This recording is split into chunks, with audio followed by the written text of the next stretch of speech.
লক্ষ্মীপুর গ্রামে আয়োজিত এই আমাদের নির্বাচনী পথসভার উপস্থিত সভাপতি, আমাদের মেঘনা উপজেলা বিএনপির সিনিয়র নেতৃবৃন্দ, উপস্থিত বিভিন্ন অঙ্গ সংগঠন থেকে আগত নেতৃবৃন্দ, সামনে উপস্থিত সম্মানিত মা বোনেরা, মুরব্বীগণ, আসসালামু আলাইকুম। আপনারা সবাই কেমন আছেন? আজকে আমরা 12 তারিখ জাতীয় সংসদ নির্বাচনকে সামনে রেখে আমরা আপনাদের কাছে এসেছি।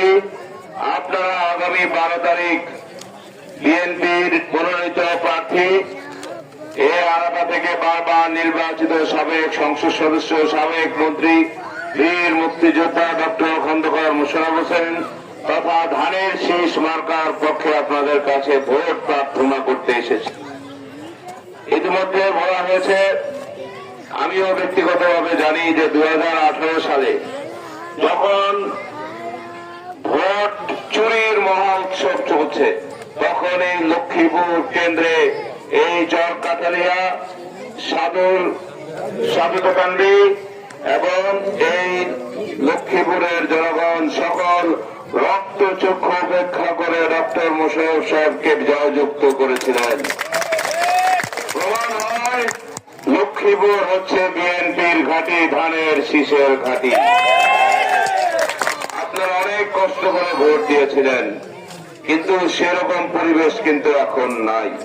এখন কিন্তু আপনাকে কেউ হুমকি ধমকি দেবে না। এখন কিন্তু আপনি সেই ফ্যাসিস্টদের সামনে আপনাদের তাদের আতঙ্কে ভোট দেওয়া লাগবে না।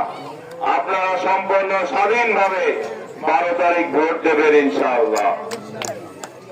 এই মেঘনার অবকাঠামোর উন্নয়ন করতে হলে এই মেঘনাকে একটি মডেল উপজেলায় রূপান্তর করতে হলে ডক্টর খন্দকার মোশাররফ হোসেন সাহেবের কোন বিকল্প নাই।